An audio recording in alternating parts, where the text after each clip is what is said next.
So with that, let's get into our first story of this mini live stream. And that is our dear old, I shouldn't say dear old, but our precious gem, Patti Labelle herself, who I've seen in concert multiple times and enjoyed them greatly. For her to be, I think they said 78 when I read this article. She still puts on a very good show. She is well worth the money. And she's very participatory with her audience, and that I love. And she reminds you that she is the queen, the icon. So let's take a little clip of what just happened recently on Saturday night at her concert in Milwaukee. To my A viewers.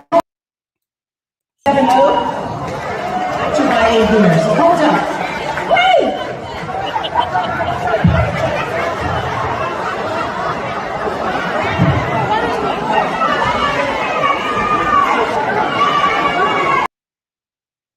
So as you can see there, Patti Labelle is on stage, and I'm going to read the article. I'll just jump to the article because it'll give us a full description. So according to the Milwaukee Journal Sentinel, Patti Labelle concert was evacuated at the Milwaukee Riverside Theater after a bomb threat. It says a Christmas concert with Patti Labelle came to a sudden and shocking end Saturday night after the bomb threat forced the R&B legend to leave the stage mid-show and the near capacity audience to evacuate the theater. Someone is quoted as saying, regarding the bomb threat at 100 block of West Wisconsin, all patrons have been safely evacuated. The Milwaukee police Warren E. Allen Jr. said in an email statement Saturday night around 10:30 p.m. Said the police are clearing the facility at this time, and the investigation is fluid and ongoing. Said in an additional statement that was issued at 1:13 a.m. on Sunday, Allen wrote, the building was secured by K9 unit. No explosive devices were discovered. There's no threat to the public at this time. And it says the video was taken of Patti Labelle. The video we just watched was taken when Patti Labelle was chatting with an audience member who was celebrating their 70th birthday. And Patti received a bouquet of flowers. And so any of you who may not have seen her, that's a thing. The last concert I went to with her was right on the tail end of, COVID kind of dying down. So that wasn't, I'll say previous concerts I've been to, there are literally people lined down up the aisle with flowers, bouquets of flowers to present to her as she's singing, and she'll reach down and grab them or whatever. So the last concert I went to, it wasn't all of that. I saw one person who brought a bouquet, one or two people, but it wasn't like prior to COVID. So anyway, that's what was, so I guess they're starting it back up now. So that's what was occurring. And it says the two men then seemingly her personal security just bricks her away, as you saw her saying, wait, like, what are y'all doing? Y'all messing up the show. So now I saw in this article where they said she had barely gotten 2 songs in. And I was like, well, usually this part I thought happens a little more mid-show to late show. But one person claimed that, and then there was another clip I was unable to bring in here for the second time. But there was a concert goer who they interviewed after who said that it was, he felt like it was such a great show that he felt like he got his money's worth and it was still worth his time. So I'm like, I don't think he would have been saying that with only 2 shows, but people's memories be off when it comes to things like that. So I don't know. Maybe some of you in the chat know, like, were any of you there, or do you have anyone you knew who were there? But yeah, I thought that was interesting. But thankfully, as I said, blessings, because unfortunately, fortunately, it was a false alarm. Unfortunately, it was someone who felt the need to ruin everyone's night. They said that the bomb threat came via an email, which I thought was very interesting. And so based on that email, all of this went down and they ruined the night of they said well over 2,500 people, and they said that the plan is that they will reschedule the concert. So that also makes me think that it wasn't almost over or anything at that point. So let's see what you guys are saying in the chat. Uh-oh.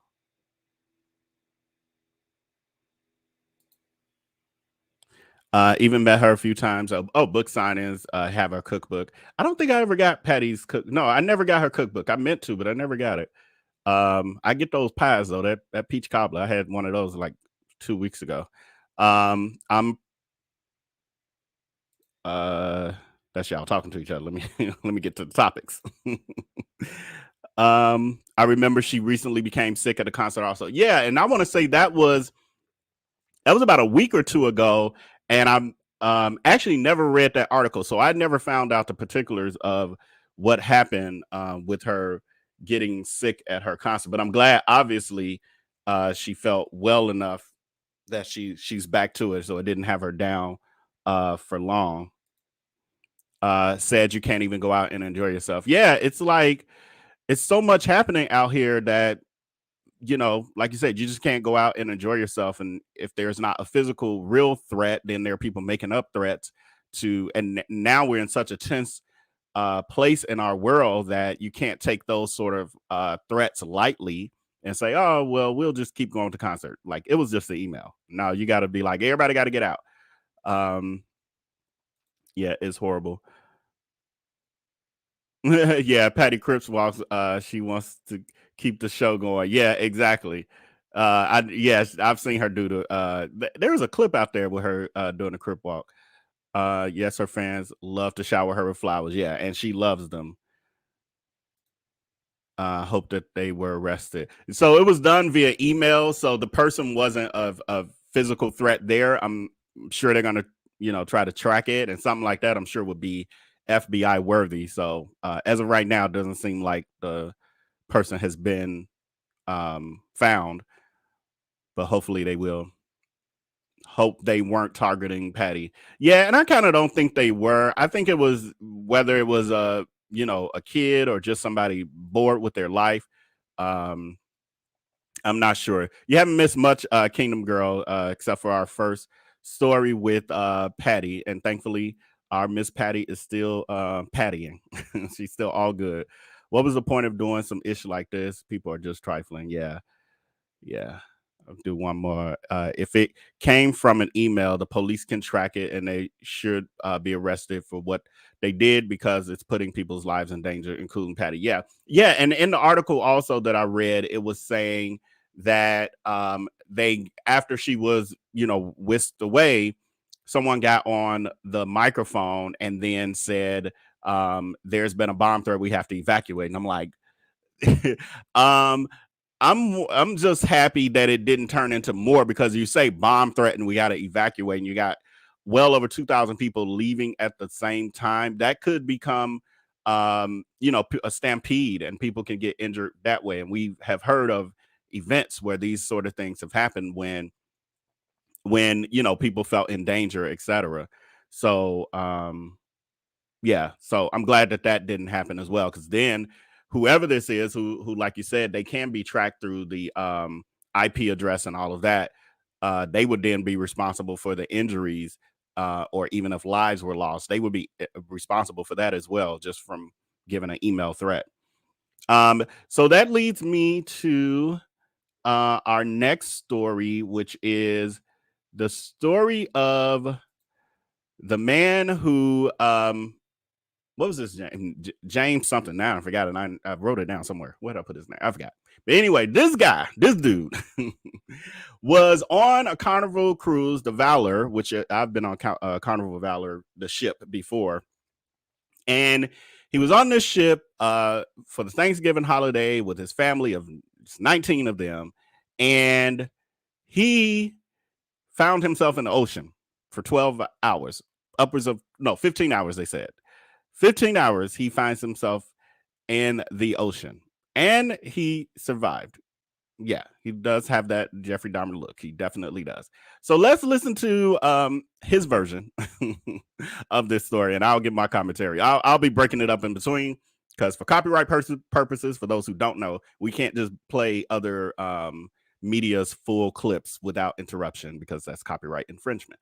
So anyway, let's get into this and remove this. James Michael Grimes knows he's lucky. It was a Thanksgiving to remember. James Michael Grimes knows he's lucky to be alive. My worst fear is drowning, and that was something I did not want to have to face. The 28-year-old going overboard a cruise ship in the middle of the night, saying he spent about 20 hours treading water alone in the Gulf of Mexico.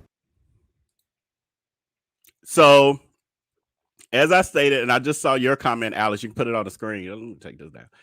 You can put it on the screen, but I thought the same thing. So this guy says that he was on the cruise ship, he, enjoying time with his family, and all of a sudden found himself in the ocean. And the first article I read when I posted this in our VIP group, like last week, I think, or the week before, he said that he hadn't had any drinks, and I was like, that ain't true, because you said you were on your way to the restroom, and the next thing you know, when you wake up, you're in the ocean. Your math ain't mathing. Your math ain't mathing. All right, let's get back into it. Let's hear the rest. I wanted to see my family, and I was dead set on making it out of there. I was never accepting that this is it. This is going to be the end of my life.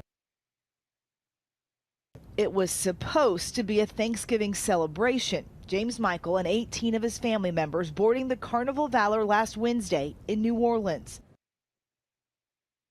We were just hanging out, having a good time, watching some live music, and that's pretty much it. Yeah. Did you have a few drinks? I had during the day, and I'd actually did like an air guitar solo. And there was a competition they were doing, and I'd won it, so I'd won a free drink. So I had that, but... But you hadn't had, you weren't, inebriated drinks? No, ma'am. He said he wasn't inebriated. Now, I've been on a bunch of cruises, and the person who does all of that dude, those people are always the drunk people on the ship. Always. So the fact that he was there doing all that and it's been recorded, I was like, oh yeah, you the drunk dude on the ship. Like every cruise we go on, there's at least one drunk dude on the ship who dude, just because it's here, they're drinking as much as the ocean of alcohol. And the fact that he's hesitating when she's asking him about the alcohol, and then says, yeah, a few drinks. And then when she asks him a quantity, he can't give her a quantity. That means you had too many. When you can't count, that's too many. Craziness. And he does have, just another interrupt, he does have that alcoholic skin. It is it's hard to describe, but you can tell the skin of a alcoholic, allegedly. I forgot where I'm at. Allegedly. How many drinks do you think you'd had? I couldn't really say. Oh, I didn't. I jumped ahead of that. How many drinks did you really have? I can't really say. I can always say how many drinks I've had. Always, because I don't have more than what can fit on one hand, and probably in my lifetime, I've only maybe had 4 or 5 drinks once or twice. So you can't even remember how many. So that to me tells me it takes a couple hands to add them up. He's 28. Around 11 p.m. that first night on board, James Michael told his sister he was going to the bathroom. What happened next is still unclear. Do you remember leaving and going to find the bathroom? No, ma'am. Do you remember falling off the boat? No. So you don't know how it happened? No, ma'am. I came to regain consciousness. I was in the water with no boat in sight. So, like she's saying, so you're on your way to the restroom,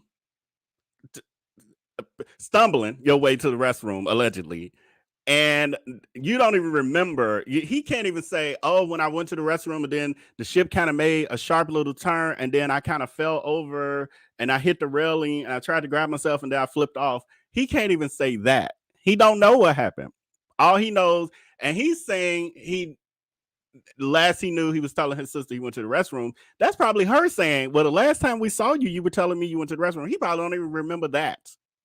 Yeah, he does look definitely older than 28, but that's what drinking a lot of alcohol allegedly will do to you. Yes, I'm with that. All right, let's see what else he's coming up with. And notice he's not giving a quantity of drinks because he needs to not do that so that he could. I'm sure that's under the advisement of an attorney. You don't want to say, we're just going to be very vague with that piece of it so that we can always say, but he wasn't drunk. The ship did that to him. He didn't do it to himself. The ship did that.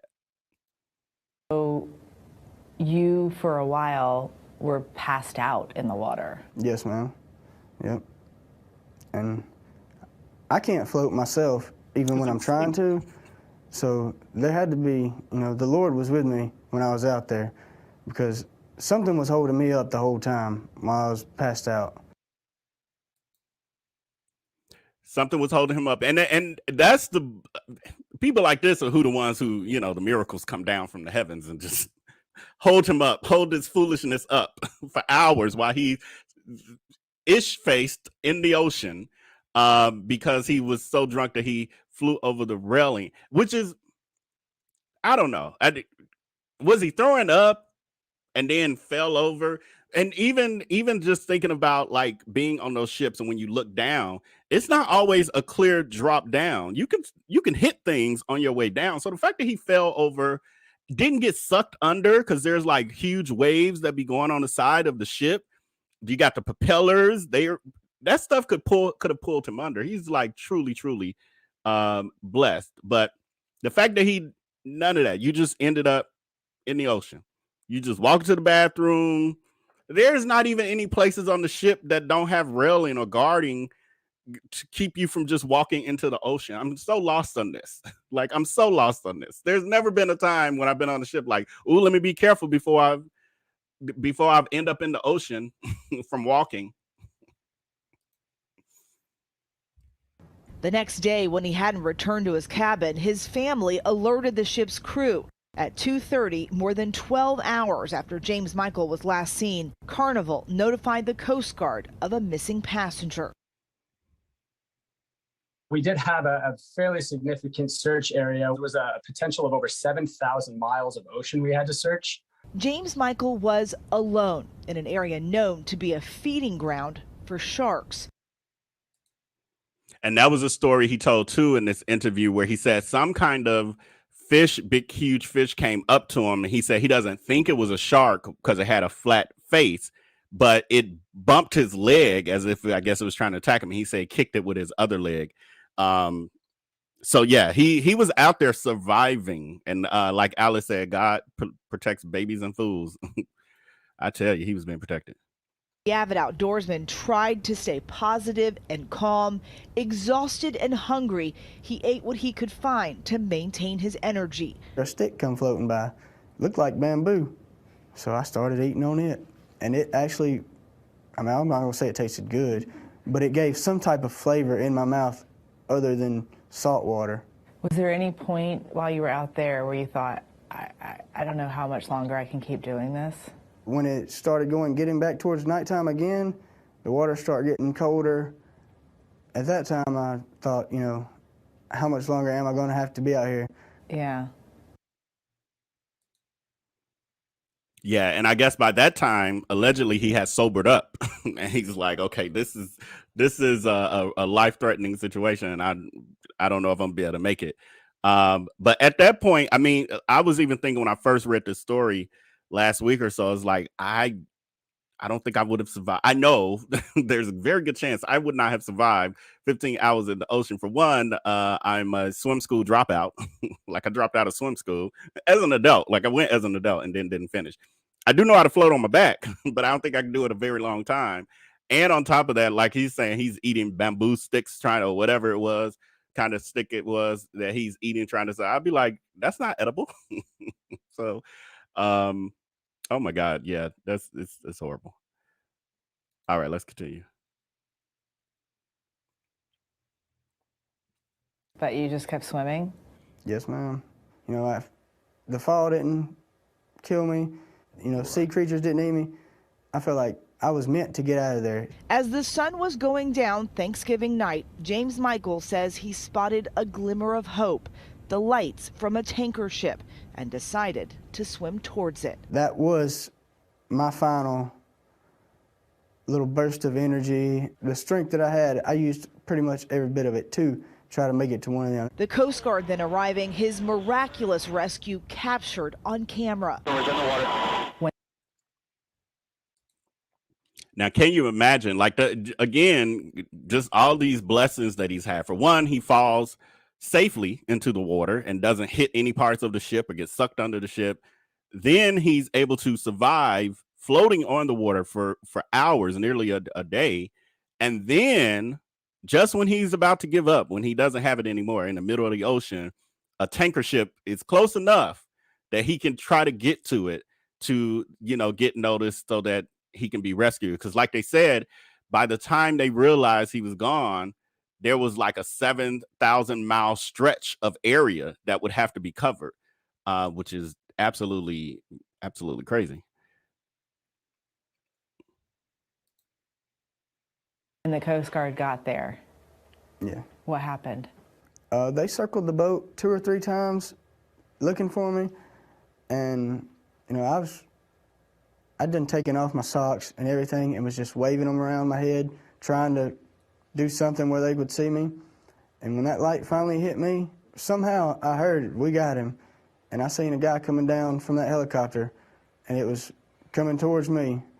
You know, right then I thought, man, I see the light. When the Coast Guard guy showed up in the water, what'd you say to him? Well, the first thing I actually told him was, I don't have any clothes on. Because I didn't. I'd been stripped out of everything. He said, that's fine. All right, and I was just like, okay. And he told me to hold on to this life vessel, and I was just thinking, thank you. You know, you're like a guardian angel coming down for me. His rescuers believe he was seconds away from not making it. James Michael says the whole experience has given him new purpose. These were actually the pants that I'd planned on wearing on the cruise, but never got to. And I put them on this morning, and I reached in the pocket, and there was something, there's a fortune, and it says, life's a beach, enjoy the waves. Do you think it changed you? Yes, definitely. It opened my eyes. I take things for granted, I reckon, or a lot of people do. He takes things for granted, he reckons. You think? On a cruise ship again? Yeah, I will. Really? Yeah, I ain't gonna let it discourage me that much. I might not get within 10 foot of the rails, but I'll definitely be open to going on another cruise, because I really didn't get to go on this one. Yeah, So that's the thing. The cruise is not the problem. The cruise ship is not the problem. His actions allegedly were. The alcohol allegedly that had him ish-faced was the problem. So how about stay away from that, not cruises? Let's see this last piece. First day. Carnival tells us they do have safety barriers in all the public areas that prevent guests from falling. Exactly. So once again, it is not the issue of the cruise ship or Carnival Cruises. It was isolated to Michael James, whatever his name was, isolated to him and his behavior allegedly. I just have to say, because I'm on YouTube, allegedly. Yeah, and I saw the comments of so he got naked and went skinny dipping. Right. How you end up with no clothes on? And I was trying to think from a survival standpoint, like, would you want to remove your, like, if he had the clothes on when he was in the ocean? Because that wasn't clarified. Like you're saying, Purple Lady, did he strip and then jump in the water? Or did he, over those 15 hours, start to take off clothes. And I was like, but wouldn't you want to stay warmer? Wouldn't the clothes kind of help? I don't know. Because I've never been in I've been in the ocean. I've never had to survive in the ocean. So yeah, I don't know. I can't answer that one.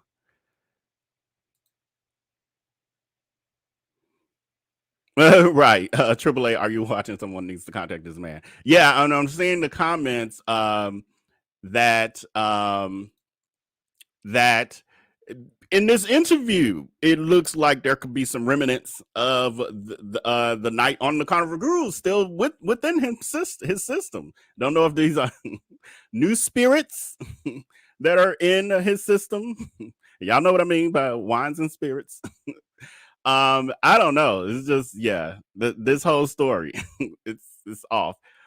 Purple Lady says a camera should have caught his movements to see what really happened. Yeah, and I'm pretty sure it did. The strange part is because I've been on a cruise ship where someone went overboard. Something went overboard. And they literally did a U-turn with the ship. And we flew all over the place. Water flew out the pool, all kind of stuff. And then it was well over an hour or two.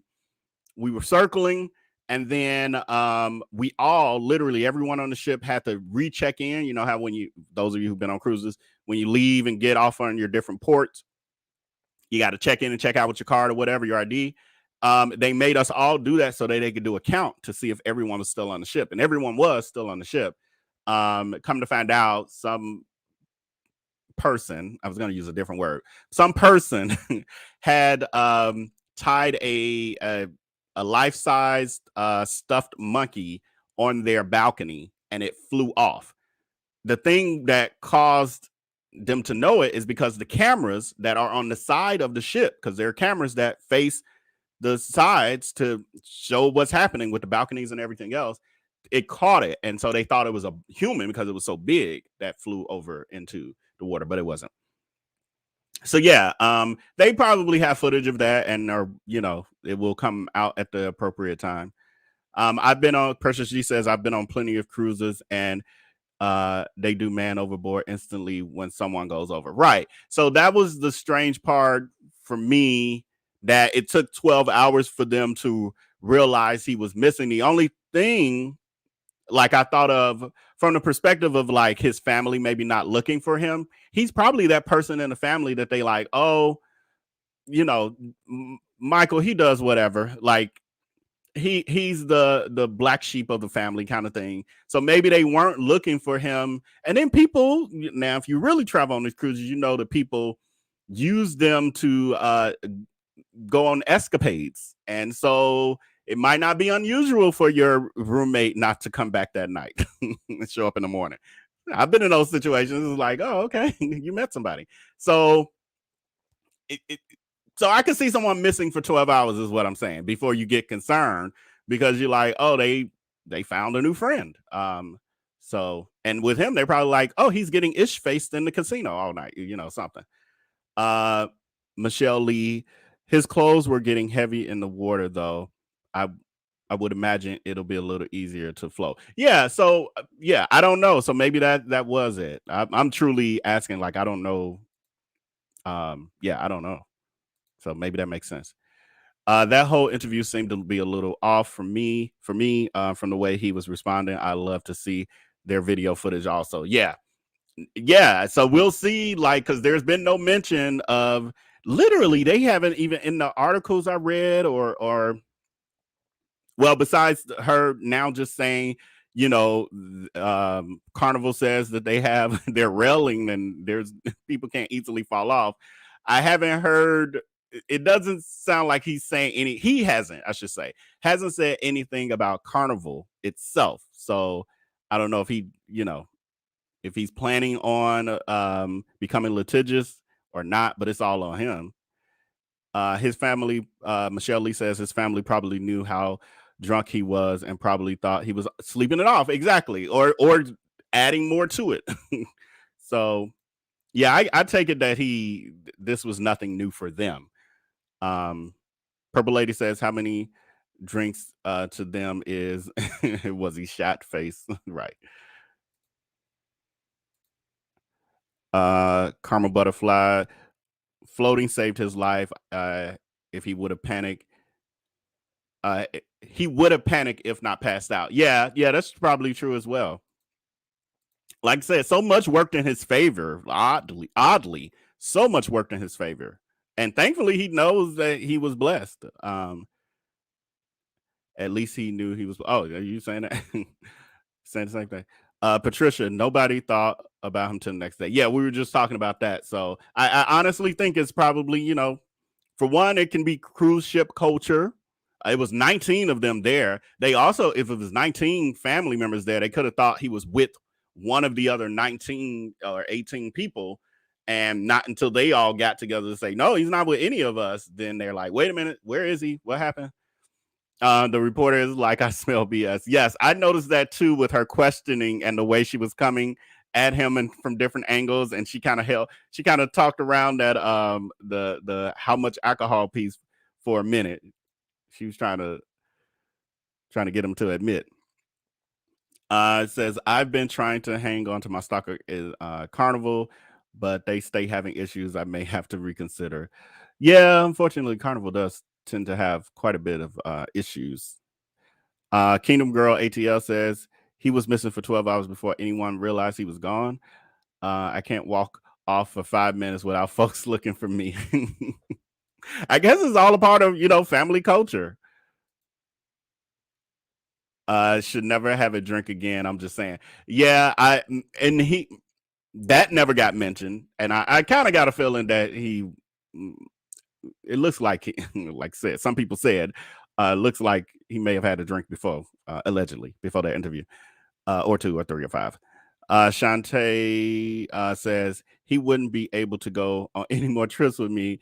I would have to beat his once I knew he was safe. Right.